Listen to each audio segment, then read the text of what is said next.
Hi, this is Terry. Welcome back to my channel.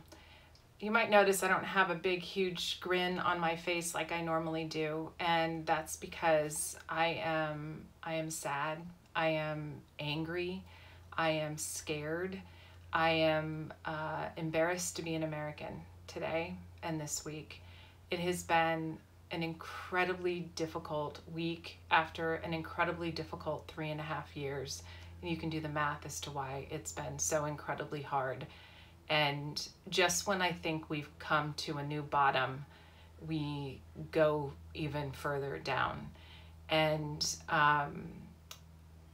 we live in a racist, sexist society.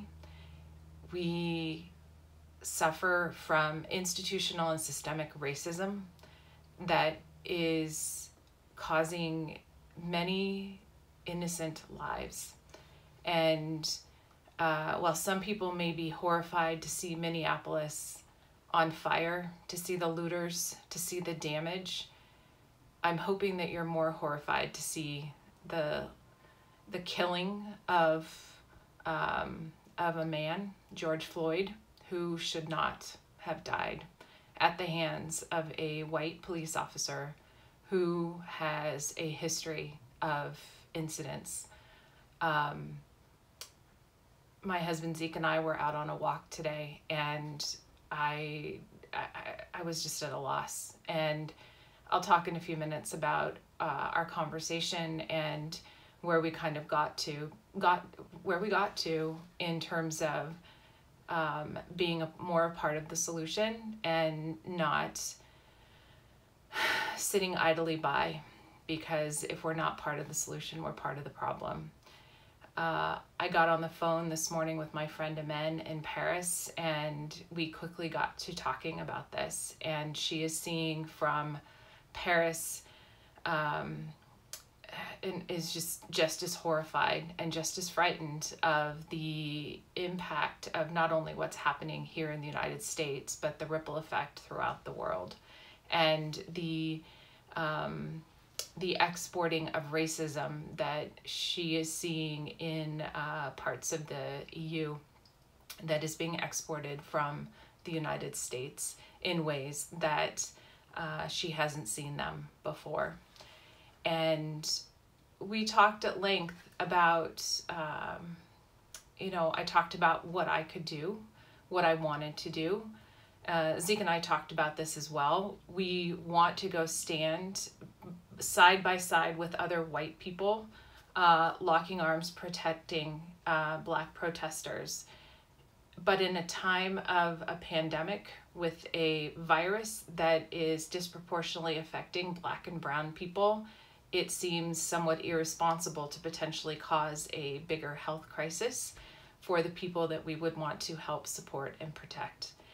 And so we talked more about what we could do, and Amen and I brainstormed about some things coming from a place of not where I'm comfortable per se, but where I can have some positive influence, maybe some positive impact. I've done some reading on systemic racism. There's a book called White Fragility that I learned a lot from that I had never been taught about. I learned about even as a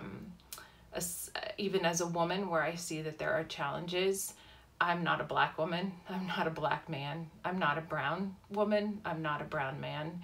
I have privilege in being a white woman, and I benefit from the systemic and institutionalized racism that is here in the United States in ways that I had never really understood. And my education in this has really been only recent. In reading Good and Mad by Rebecca Traister, which focuses exclusively on women, I learned even more.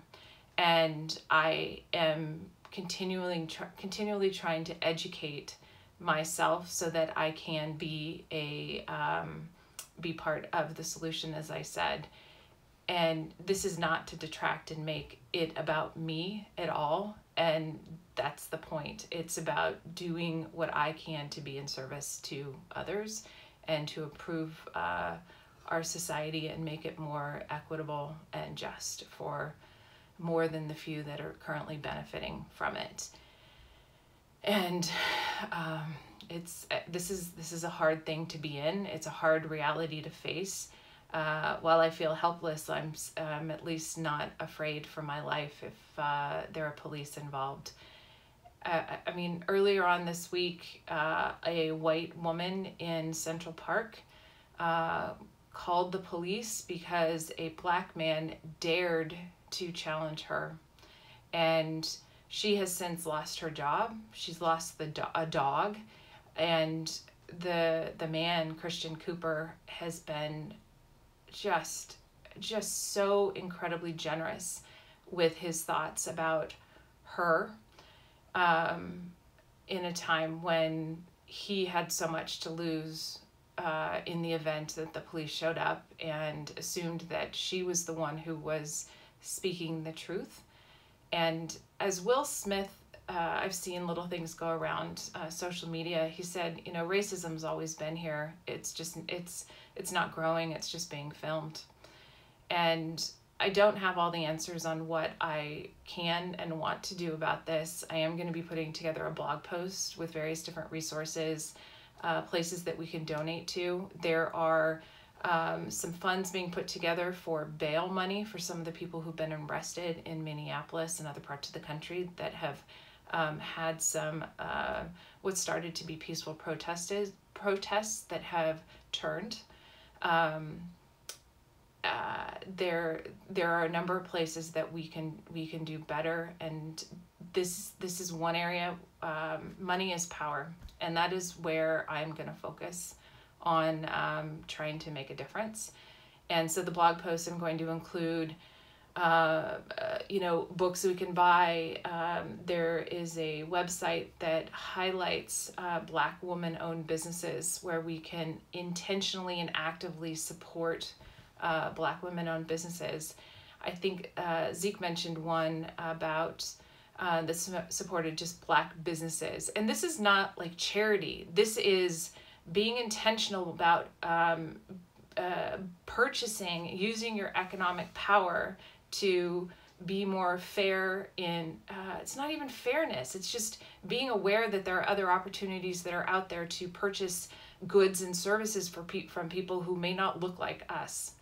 And this is where we have to do better as white people in terms of being very intentional about our education, about the words that we use, about not getting all prickly if someone calls us out. And I'm sure, it's not someone else's burden to educate me, but if I'm screwing something up and I can be better and somebody sees it and they want to take the time, please give me the feedback.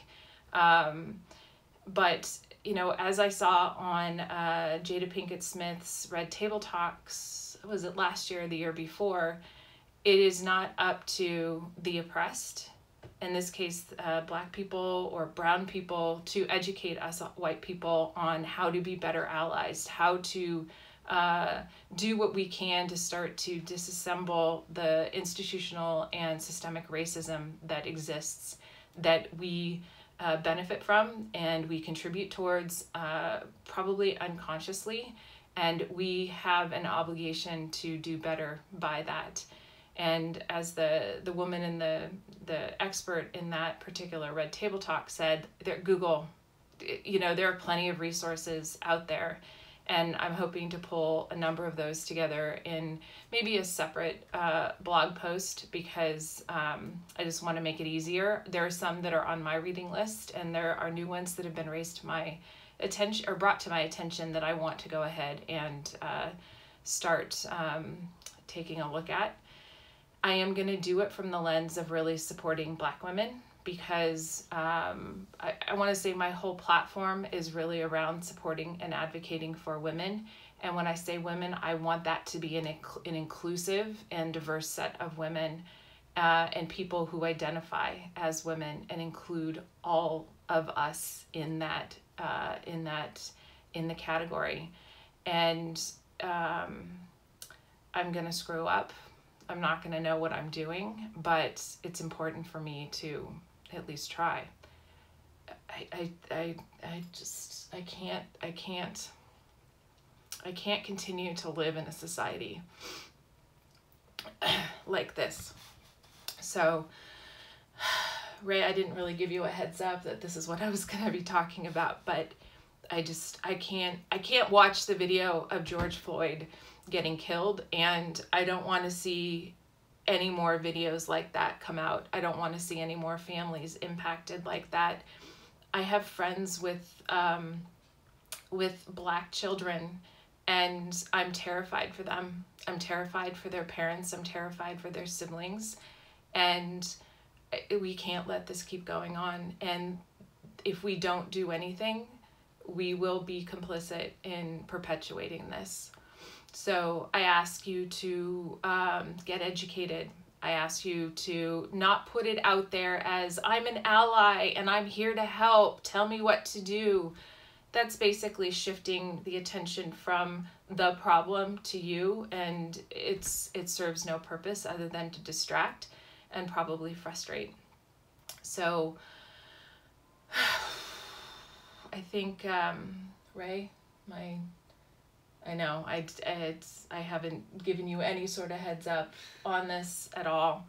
My hope is that we've raised you and Adam to fight this fight. Yeah, there's no other option. No. The first thing we have to do is acknowledge that we live in a racist society, that there's systemic and institutional racism, and it's not going to go away on its own. And we are fighting a huge fight, specifically, starting up at the top of our country, with someone who's supposed to be leading us in a way to not be so divisive, and instead is fomenting greater division among us. And to those people who are continuing to support him, you may as well just drop off. You are not welcome in my life. If you can continue to support him, and after all of this, with COVID-19, with what's happened this week, with the allowance of the white men with the AK-47s, charging the Capitol in Michigan and saying these are good people and that the governor needs to bend, and yet you call the black men, black people standing up for themselves in Minneapolis thugs. If you can support that, please just go away. I want nothing to do with you. I'm done. Apparently when he said he could shoot somebody on Fifth Avenue and get away with it, you're all allowing that to be true. So with that, it feels insincere to say take some risks, let go of perfection and have some fun, but I do hope you find some joy. Because we need to have some joy and optimism as we work together to try to make the world a better place, for all. So thank you.